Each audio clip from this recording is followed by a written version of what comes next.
Josh Cromwell, the Institutional Repository Coordinator, and I'm just here to briefly introduce our speakers. Today's presentation on copyright and open access will be led by Sarah Mangrum, Circulation Librarian, and Elizabeth LeBeau, Digital Lab Manager. Both of whom are also members of the Copyright Task Force here in the library and deal with copyright on a daily basis, so they're certainly well versed in what they're going to discuss today. So without any further ado, I shall hand it over to them. Thank you very much, Josh. As he said, my name is Elizabeth LeBeau, and I'm the Digital Lab Manager here in University Libraries and the Archives. And Sarah and I are going to talk to you today about the basics of copyright, about copyright and publishing and open access and what you need to know. And the first thing you need to know is we are not lawyers. All of the information that we are discussing with you today is for informational purposes only and should not be construed as legal advice in any sort of manner. With that being said, if you have any questions, we will do our best to answer them, and I will do my best impersonation of a lawyer and tell you it depends. But with all of that, we will try our best to get you whatever information that we have to share with you and make this as enjoyable for everybody as possible. So first up, well, we have our beautiful pages, headshots here with our contact information, and of course we've got business cards for you and our contact information at the end as well. So what is copyright? The legal jargon here is copyright is a set of rights that is protecting original works of authorship that are fixed in a tangible form of expression. And of course this is from Title 17 of the U.S. Code for Copyright. And pretty much what this means as far as tangible form of expression is as soon as your idea is fixed in a form that you can express, whether it's written in the case of literary works, if it's choreographic works or musical works, as soon as it can be performed, as soon as it can be expressed, you have copyright. Now this does not mean that you can't copyright ideas, right? It has to be able to be expressed. But at that point, copyright is automatic. It's instantaneous. You no longer have to register it with the Copyright Office. You enjoy those rights immediately. Now, that being said, there are some advantages to still registering your copyright with the Copyright Office. Those are beyond the scope of our presentation today, but if you ever were to do a major publication work, and that was something you were interested in, it certainly would be a course that you would want to investigate. So all that little fancy speak, what exactly are we talking about here? So copyright ensures that the author or creator has 5 basic rights. And you can see this lovely image on the screen here is a photograph that I took. Some of you may recognize it as the hallway to Hogwarts, but that's not important. What is important is I have copyright of this image. And what that means is that I have the right to reproduce it. I have the right to put it in this PowerPoint presentation right here. I have the right to prepare a derivative work, which means I can take that image and put it in black and white. That's within my rights to do. It is in my rights to distribute that. I can print it out and give each and every one of you a copy if I wanted to. I could also display this publicly, say in the art gallery outside, or if it were a choreographic, dramatic, or musical work, I would have the right to perform it publicly. And you would not. The whole point of copyright is that your copyright holder owns these, and they're not simply granted to the public until a work expires from copyright and then passes into the public domain. So with that, how long exactly does copyright last? How long do I get to enjoy these rights to my image or to any other copyright work that I might have or that you may have? And of course, we start with our famous lawyer answer of, it depends. Without the thorough history of copyright law from the 1600s to the present, the current standard is the life of the author or creator plus 70 years. In cases where you do not know the death date of the author or who the author is, it's 120 years from the date of creation, which sounds like a long time. And you know, a question that we get asked a lot is, after the death of the author, what happens for those 70 years? And whether or not you're aware of it, or whether your heirs are aware of it, your rights get passed down to your estate and whoever inherits your work. I don't have any kids, but let's say I leave everything to my dog Dolly. She's a smart dog, just go with it. She would then be able to say bark twice for yes and give permission for my photograph to be used should she ever want to. So learning a little bit, having learned a little bit about copyright, we bring into Creative Commons licenses. Creative Commons licenses are not, they work hand in hand with copyright. They are not, Creative Commons is a nonprofit organization that is set up to enable and encourage the use and sharing of creative expressions, and they give content creators a way to share their works while still maintaining copyright. So think of Creative Commons licenses and copyright kind of a hand-in-hand tool. Creative Commons licenses also allow the public to use works under specific circumstances without having to pay any licenses or royalty fees. So it's a way to share your academic works, your creative expressions freely without having to pay any fees. Some things to know about Creative Commons licenses. Every Creative Commons license requires that the users give appropriate credit or attribution. And I know you've seen it as well as I have. You'll have a presentation and it'll say photo credit, Flickr user TVault, and that's it. So that is not what Creative Commons actually considers proper attribution. The not giving proper attribution is the #1 reason why Creative Commons licenses are revoked. You must give and link back to the author and the Creative Commons license that it's licensed under. And also, if you change anything, you have to list any changes or updates that you've made to the original work. Creative Commons licensors, they may not revoke the license unless the term of the license are not being followed. For example, the attribution. And there are 6 Creative Commons licenses that are available for use, and these are worldwide usage. Creative Commons, the organization has worked with lawyers and other copyright experts across the world so that these 6 licenses will spread through the different countries. And the licenses for Creative Commons last as long as the copyright on the work. So before we go into the 6 types of Creative Commons licenses, you kind of have to understand what all of these icons mean. The first one is attribution only, and this icon is the basis for all the other Creative Commons licenses. It requires anyone who uses the work to give appropriate credit, and we'll see in the next slide when we get further, each Creative Commons license requires the attribution. Share alike, that icon is the foundation really for the idea of open source works. It allows users to edit or make changes to the original work, but not create derivatives. So when you're thinking about, say you're doing research and you improve upon others' research that they've already done, and you're kind of hitting save instead of save as, that would be an example of share alike. The next one, the no derivatives, the icon will allow users to work for any purpose as long as the original work is not changed in any way. So if you created, or you wrote an article and you were fine with letting people distribute it, but you didn't want it changed at all, you would definitely want to choose a no derivative license. And then the last one, non-commercial, the icon allows users to add to, modify, change, kind of do whatever to the original work as long as it's done in a non-commercial manner. And when we'll get to the non-commercial, that's where the gray area comes in, because there's always a gray area with copyright and Creative Commons, right? So we'll start with this lovely graphic, and you can see the attribution at the bottom. If you were actually to click through, it clicks to the original and then clicks to the Creative Commons license that it is licensed under. But we'll start off, the first one is public domain, which Creative Commons licenses do not apply to public domain because they are free of copyright restrictions. So therefore, they're going to be at the very top. They're the most open.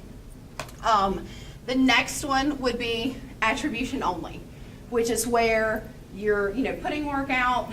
You can allow users to change it. You just want to get credit for the original work. The attribution and share alike, and we see attribution is followed with all of them, but the attribution and share alike would allow users to give credit, but they must, the share alike is that they cannot change it. They can't change the licenses that you have put in place to begin with. So say Elizabeth writes an article and she chooses the license with share alike, I can build upon it and license a new work, but I have to license it the same exact way. I can't choose a different license for it.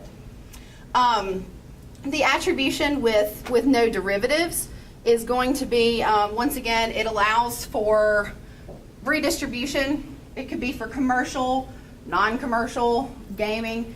It just can't change the work at all. So it's passed unchanged, you get the credit, but it can be used in commercial or non-commercial ways. The attribution, yes, non-commercial, is that where I'm at? Okay, and this is where it gets gray as to what is non-commercial.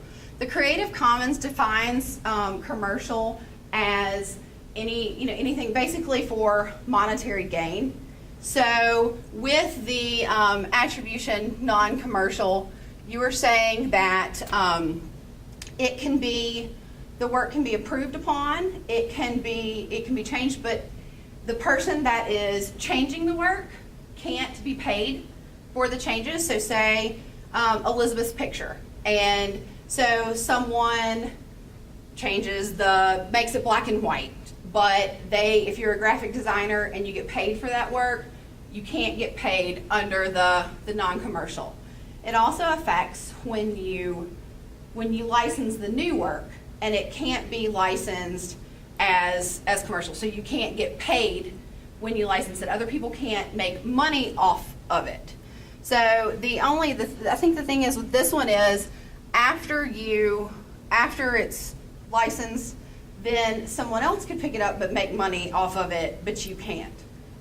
Crazy, I know.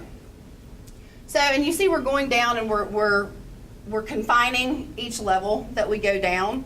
The attribution, non-commercial, share alike is all the same things as the attribution, non-commercial, but it adds the share alike so that whenever you license the new work, it has to be the same license as the previous work. So therefore, I couldn't take something that was originally licensed as no derivatives and change it. It would have to be the same as the original.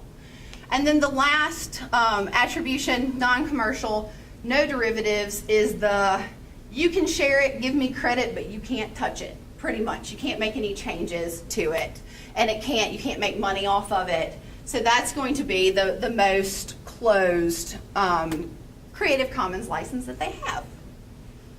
So you kind of go, how do you obtain a Creative Commons license? CreativeCommons.org has a wonderful flowchart that will help you. There's some things that you need to think about when you're choosing what type of Creative Commons license that you want to use. So you want to ask yourself, first, do I hold the copyright to it? If you don't hold the copyright to it, you can't get a Creative Commons license for it. If you're not the copyright holder or have rights to purchase rights. Also, if it's something that's in the public domain, again, Creative Commons licenses do not apply, so therefore you couldn't get a Creative Commons license for that either. But CreativeCommons.org, they have this great flowchart. It's kind of a what license do I need for dummies type of thing. It asks you questions, and then it'll go through and it'll spit out which selected license. The plus side of using, especially with digital content, the plus side of using the Choose tool that is on the Creative Commons website is that it will actually, once you get through, you put in all your information, and search engines and different web pages, they all know that it's Creative Commons licensed work, and it also will help for you to get more hits, more availability, that type of thing. You can also license offline work by including a statement that says, this work is licensed under Creative Commons license CC BY 4.0, and then add a link to the Creative Commons license in the text of the work. There are also several third-party, and I know Flickr uses it, YouTube, SoundCloud. where they have Creative Commons licensing built in. So when you go in and you set up your user profile, at that point you can go ahead and select just kind of a blanket of what you want, how you want to be able to share your material. And it's becoming more and more common with third parties that it's being built in. So moving from Creative Commons licenses and copyright, they both tie into open access. So this is Open Access Week, where, you know, open access is a very hot topic, but what exactly is open access? Open access is, of course, information that's free to read. It's unrestricted and available online. It's also a movement that aspires to increase access to information and innovation. So as academics, that is, you know, that is one of our main things. Yeah, can't think of that word. Open access is also, it's about the freedom of information and knowledge, and open access is usually made available largely through open access journals, subject specific, and also institutional repositories. We have Aquila is the institutional repository here at Southern Miss, and anywhere else where research is posted online for anyone to access. So the whole idea of accessible knowledge for all. So there's a couple advantages of open access. Obviously you have, by allowing the information to be available for free, you're going to have greater visibility and impact of research.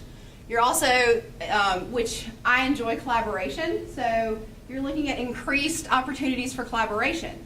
You know, if the information is available, you're finding people maybe across the U.S., maybe in a different country, but people that have the same research desires that you have, and that there's, you know, more opportunities to collaborate.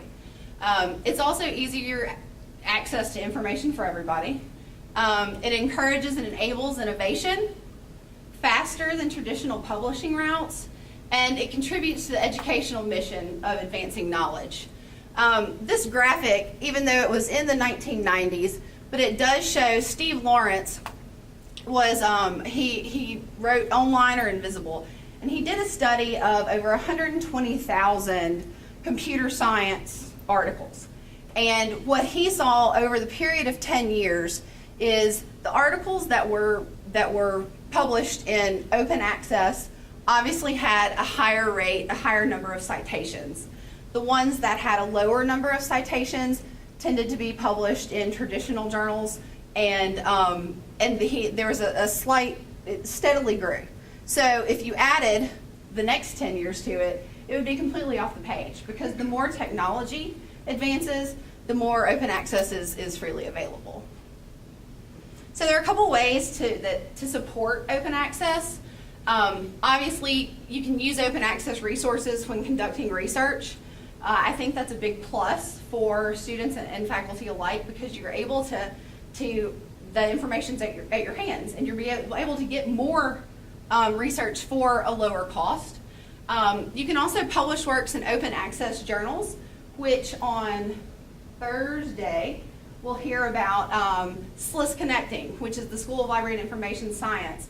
They have an open access journal that is published in our institutional repository. You can submit copies of your work to Aquila or both to subject-specific repositories. There are a list of subject-specific repositories that they're freely available, so you can submit your work to both. You can also exercise your author's rights and copyright, so know what your author rights are. Elizabeth's going to talk a little bit about publishing agreements. Know what you're signing away and what you have the right to do, which goes into consider using an author addendum to secure your rights. As a circulation librarian and working with course reserves and electronic reserves and having students come in, I hear all the time that, well, my professor wrote it, I can do whatever I want to with it. Well, their professor wrote it, but it's generally been published in another journal. And a lot of times people aren't aware that if they still, hold any rights for any of that. And then the last one, you can help launch an open access journal in your field. So we're seeing more and more of that. There are three basic types of open access. So you have green, which refers to self-archiving in repositories. There are three basic versions that can be self-archived. So basically your preprints, that's going to be the article that the author wrote before it's been printed, before it's been revised, anything's been made to it. Your postprints, which would be an article after revisions have been made, and then the publisher's version, which would be the final copy of the work. Gold is probably the best because it refers to articles that are fully accessible in open access journals, so you'll see less restrictions. And then you have hybrid, so that refers to subscription journals that have open access to individual articles. Now, there is a fee. It's just usually not paid by the user. With the hybrid open access, the fee is usually paid, either paid to the publisher by the journal author, or the organization or the institution, or if it's research grant funded, maybe the research funder would pay for that access. So we've heard a lot today about, of course, copyright, to know what your rights are, Creative Commons licenses so you can decide how you want your works to be used by others, open access for different publishing platforms and how to get that out there. So the missing piece of the puzzle kind of here is publisher agreements. And the best piece of advice we can give you is to actually read your publisher agreement. And I realize that sounds simplistic, but you would be surprised. But that's the only way that you are going to know exactly what rights that you are surrendering and exactly what rights you are retaining. And at that point, since you've educated yourself on copyright and Creative Commons and open access, and you are educated enough to make the decisions of what you want to do, you're in a very strong position to negotiate with the publisher to get the rights and keep the rights that you want. Or, if you're ready to surrender it all out, let somebody else handle it, you make that decision at that point in time too. The image here you see is one of our publisher agreements from McCain Library and Archives, and the details aren't necessary to read here at the point, but the idea is that there are multiple conditions for publications that have to be met when individuals request images from, say, the archives. And one of the points that's very explicitly stated is we may not hold the copyright to the material you are requesting. And there are specific provisions in copyright law that allow libraries to fulfill patron requests and to furnish images without owning the copyright to it. And it's very important for the patron to understand, and for you to understand, that just because you get an image and they say it's okay for, by us for you to do what you want, you still have to clear that with the copyright holder before you use it in your research, in your documentary, in your book, whatever the case may be. And so a lot of times we hear, well, my use is educational. I'm fine. And here's my favorite answer, it depends. Fair use, just because it is educational, does not mean that it's a fair use. And when it comes down to it, only courts can decide what is, in fact, a fair use of whatever copyrighted work.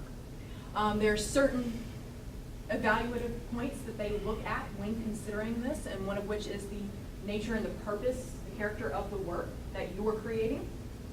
And this is if it's educational, if it's commercial, and just because it's commercial does not mean that it's not fair use. And just because it's educational doesn't mean that it is fair use. These are not things that can be just like checked off. It's all taken together to make an informed decision. Also, the nature of the copyright work being used, whether or not it was commercial, whether or not it was intended for educational purposes, whether they're okay with it being shared and things like that, as well as the amount and the sustainability of the portion of the copyright image being used or work being used. And one of my favorite examples of this is you have, say, a full-length feature film, and you're writing an article, and you want to talk about one very specific scene, and you have a snapshot of that scene. It has a very minute portion of the film. And so that is going to be weighed differently than, say, if you wanted to put half the film up on your website for you to make a 2-minute point, if that makes any sense. And the other point, of course, that's going to be considered is the potential market effect on the copyrighted work. Is your use going to negatively affect how much money or the intended audience of the copyrighted work that already exists? And again, to reemphasize, this is not a checklist just because it's educational and non-commercial and You're only using a small portion and all of these things does not necessarily qualify it to be a fair use. However, you can use all of these factors to make an informed decision about whether or not you're willing to take that risk. And of course, if you have any questions, we'll give you our lawyer answer, and we will help you navigate it as best as we can, but of course, only a court can fully decide whether or not a use is fair. So we've also outlined some additional resources here for you. If you are interested, of course, we gave you the copyright terms being life of the author plus 70 years, and of course that is what the current standard is. But if you were looking at works that are pre-1977, there's a database you can look at there, as well as to do from 1978 and forward. And of course, these are all provided by copyright.gov, by the Copyright Office. We also have links to the public domain in the United States when things lapse into public domain. Of course, the copyright law itself, and a couple of additional things that were beyond the scope of our talk today, including orphan works, public domain films, so on and so forth.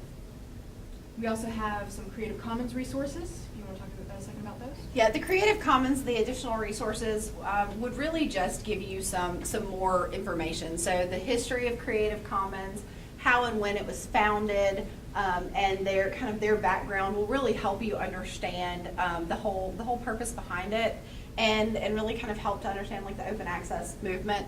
The link to the Creative Commons licenses will take you to all of the different licenses, so that you can, if you're looking at choosing licenses for your work, you'll be able to kind of go through all of those and make informed decisions about how much or how little that you want to share of your work. And then the things to know before licensing is a basic checklist that kind of walks you through.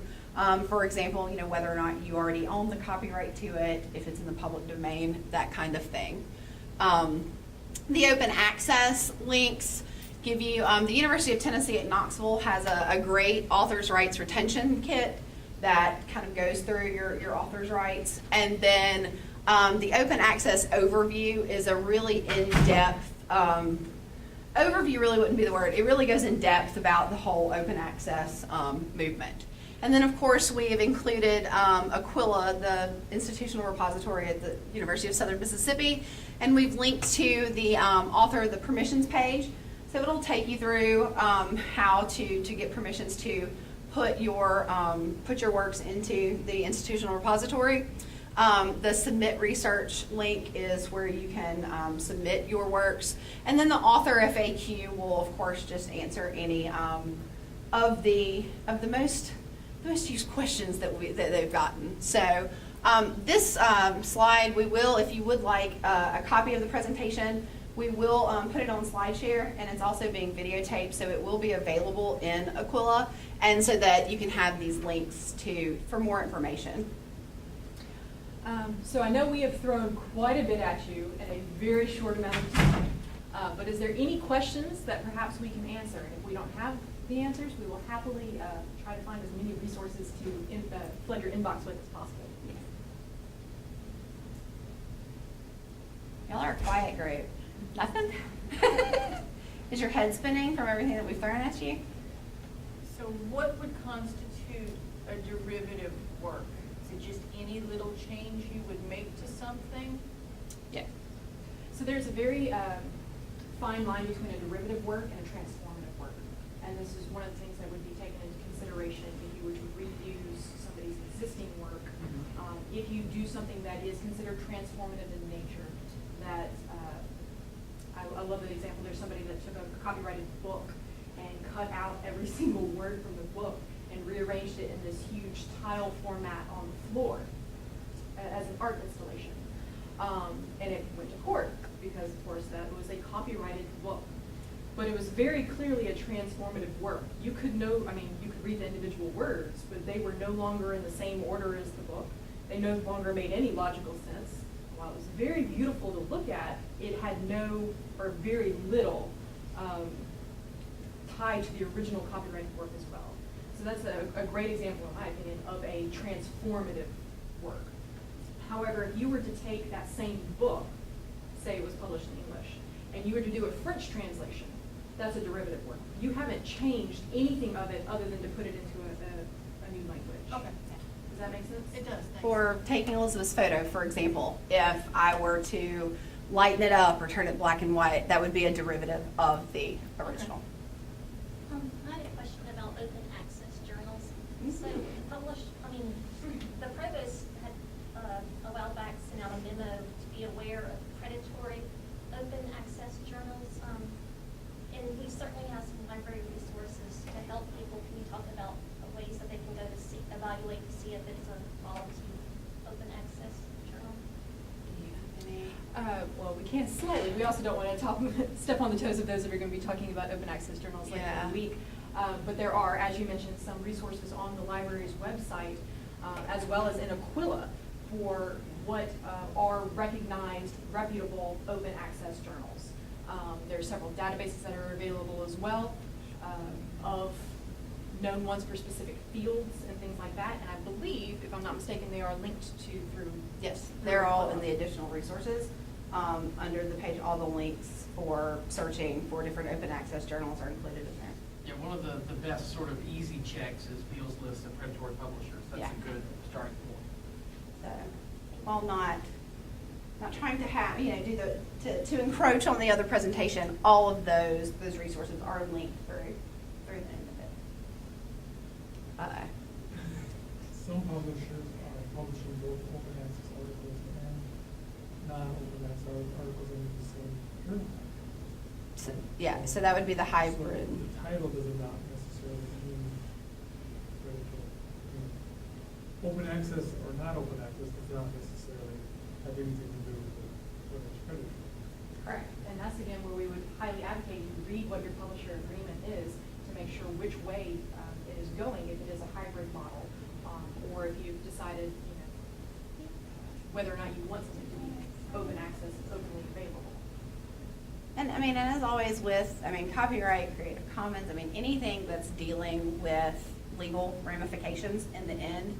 If you have any questions about it, of course you can seek out. Your library is always a great place to get information and to get the information to educate yourself. If you still are not sure, the best way to do it is just to consult legal counsel. It's always better to be safe than sorry on anything. Anybody else? I know some people have a misconception if there's going to be an open access fee, then that's not a good thing, because they're wary of the fee part of it. The fee part. But they go through very stringent peer review. Yes, and just because it's an open access journal does not mean that it's not academic, that it's not peer reviewed. You do have many peer reviewed, reputable open access journals. So that shouldn't be anything to be scared of or to think it's not, I can't publish in that journal because it's open access. So. And while there are some models that do require you to pay to have your article be published open access, I like to remind people of, I think when you were doing your research, how great it was to find that perfect abstract, and you click on the link and you're stuck outside of a paywall, and how frustrating that was. And whether you want the researchers that are going to be using your research, your contribution to the field, to be that frustrated, to hit that point, have your perfect article waiting for you, and then go somewhere else. So while there may be fees, up front, you have to think about providing the access to it, the impact that you're going to make, the other benefits of open access can sometimes outweigh the fees up front. So, any other questions? One publisher says when you publish an article with them that you can have the first 50 of your friends or colleagues get a free copy of this, free access to it. I don't know if they ever do that or not, and I don't know how they advertise that, but I'm pretty sure it's not a PDF because you can just pass that around. So how does that work? Well, I would tell you again to definitely check with your publisher agreement, make sure it's a reputable publisher that you're working with, and if that's not the way that you want it to be handled, you have the right to negotiate. If you have retained all of your copyrights and have not signed any of them away, you have the ability to negotiate, and whether or not they will work with you, of course, is entirely up to them. But if you do, say, sign with them and you sign away all of your rights, well, then you can't distribute that PDF if you've given them the right for it. So I would highly recommend you very carefully read your publisher agreement. Tracy, did you have a comment on that? Yeah, some journals are doing more token systems. So the journal you're talking about may give It's you, Taylor and Francis, as far as I know. yeah, so it may give you 50 tokens that these 50 people that you have, that you can grant access to. By use of like a passcode or Yeah, yeah. I think they go directly to the company, and the company just grants access to the first 50. Of the first, anybody that can be the first 50. I think so. Oh. Well- It has nothing to do with me. They didn't say, send me 50 names or something. Well, and that might, be handled differently from publisher to publisher, but it should all be outlined in your publisher agreement. And if you're not sure of it, that's when I would go ahead and ask questions on the front end about, well, how do they get access? Is it through a token system, or is it just, I know that Dr. Press has published this and I want to get a free copy of it, so I'm going to, jump on the bandwagon first. However that's handled, they should be able to tell you all of that. I don't want to tell you yes or no. I'm not a.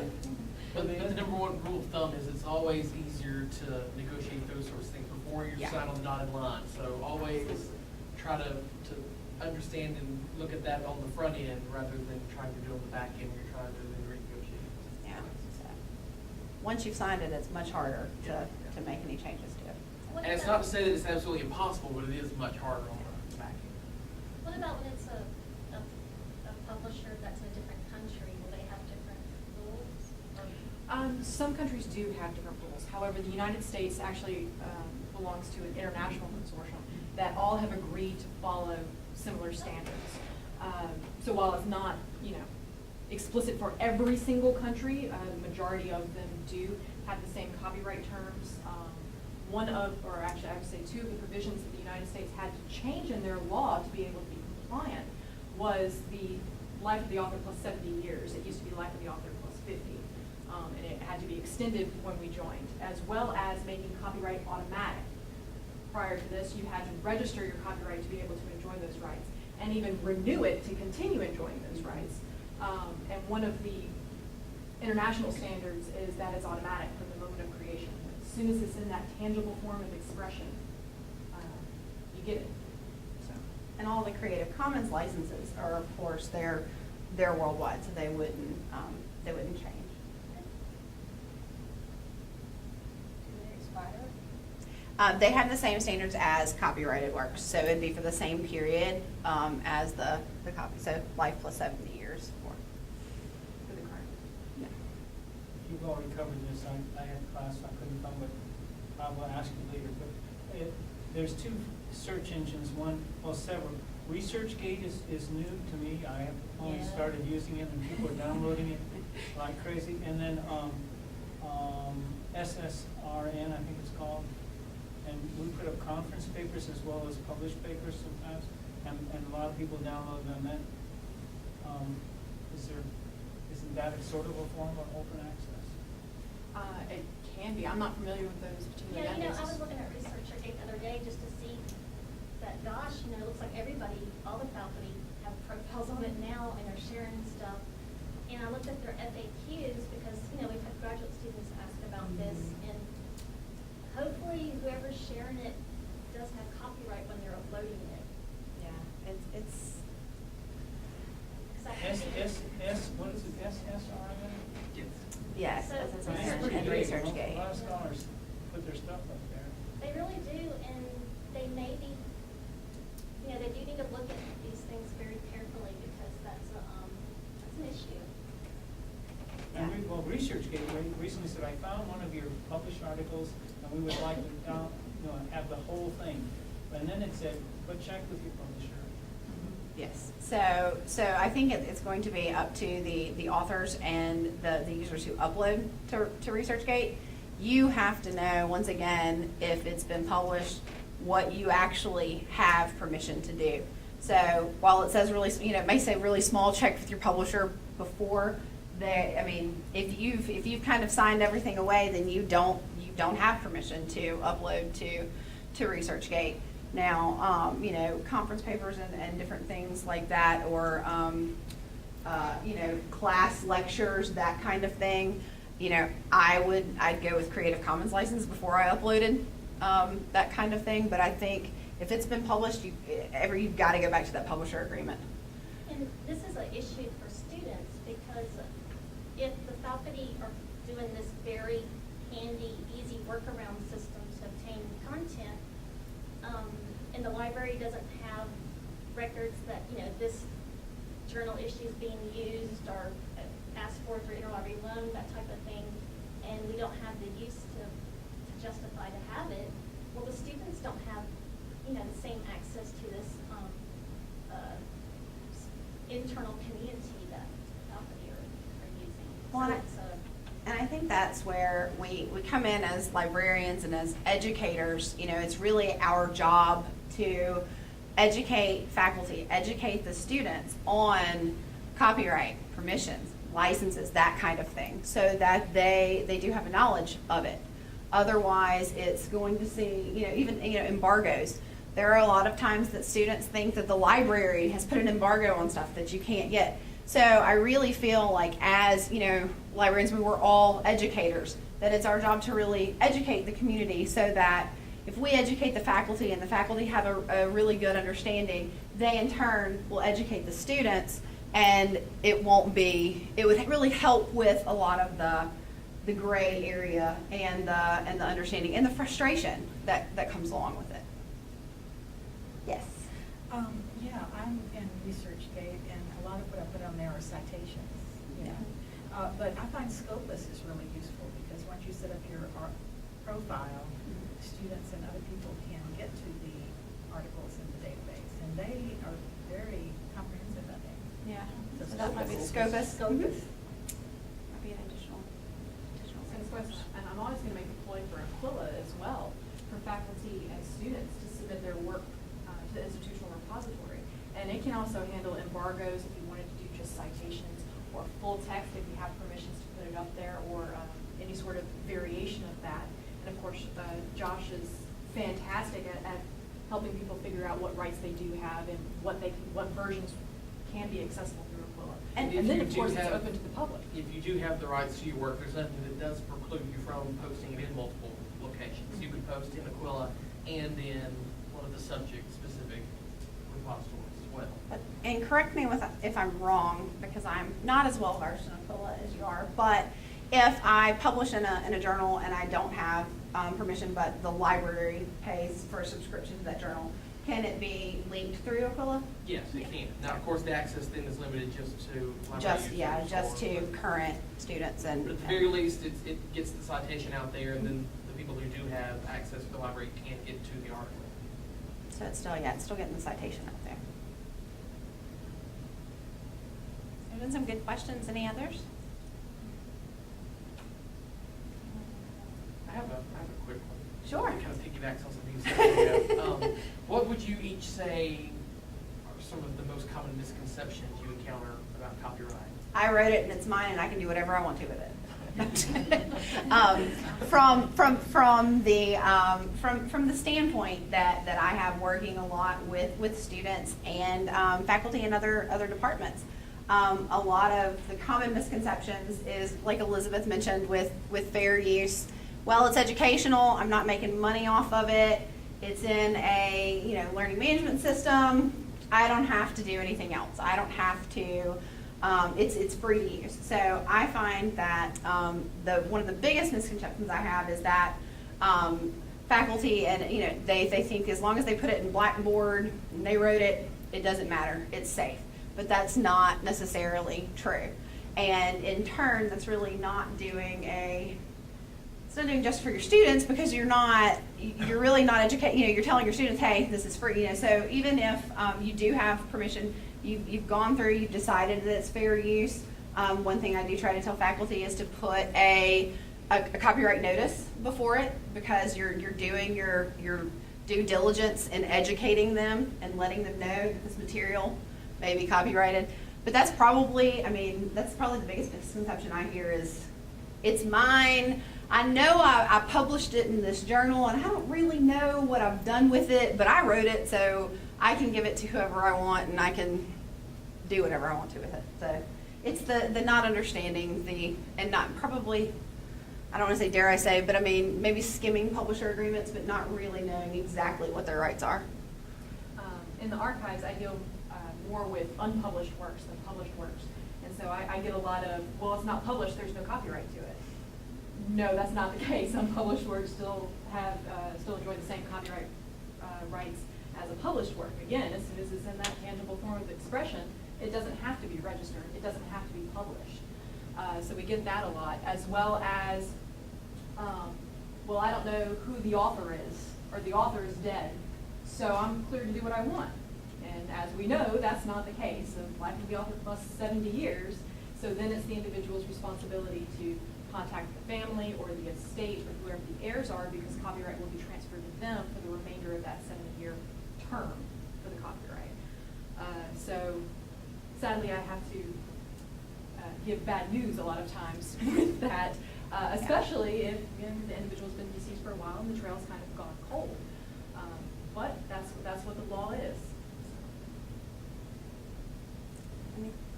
Yes? Again, if you've mentioned it, I'll just back off later, but. We can get there. I think a general question was, will open access, however it's manifested, begin to break down those, what do you call it, a pay door or something like that? Because so much of what we do in academics is locked up behind, in tiny little vaults called subscribe and we will let you see it. And therefore, my argument is that I don't think a lot of what we do gets circulated very much at all, unless clandestinely and illegally. I really think that unless, authors really, take a stand and they negotiate with the publishers for open access, licenses, it's a whole movement. It's going to take the researchers, the authors to kind of take a stand. Everything always, I don't think that it's going to completely abolish, subscription journals, because the world revolves around money. Kind of everything comes back to money. But I do think that, I don't know, just my opinion, that if, as the movement grows, it will be more easily negotiated, possibly. In the slide you showed earlier that I think you missed, Dr. Price, it was about open access articles are showing they have higher citation rates. So they are impacting a wider dissemination. Yeah. So, obviously, the more it's available, the more that it will be cited, the more that it will be used. So. And I'll also put a plug in, there's a fantastic panel that will assemble tomorrow as well to Yes. discuss the pros and cons of open access and the debate circling around that. So I'm sure there's going to be plenty of attention that's going to be directed to that exact question. So that panel will be at 10 a.m. tomorrow morning in the Cook Art Gallery, right up front. And then on Thursday at 11:30, in this room, you will hear from Dr. Welsh and Dr. Stacy Creel with the School of Library and Information Science. And they have created their SLIS Connecting is an open access journal. So you can get some more information about that then as well. And then a university research day, I know I'm going to have a booth with Josh there for people if scholars want to register their author identity, and also we'll talk about ORCID and just different things with that. So maybe we'll see you there too. And you'll see, I think we're going to continue to provide programming and workshops to educate, to get the word out there. So I would say, over the course of the next year, look for to see the library do more stuff like this, more informational workshops. So. Does anybody have any other questions? No? Well, I would like to thank all of you for coming today. I hope that some of the information, while broad, I hope that it does help you in your research and your decision making. As always, if you have any questions, we, Josh, Cromwell, Elizabeth, and I all have cards over here. Feel free to take one and contact us if you have any questions. And we will do our best to give you the educational resources to make your own decisions. So Thank you all for coming today. Well, these guys did all my commercials for me, so I mean, my job's pretty much done. Just to thank you both of you for a great presentation. And will you send us the link to slide?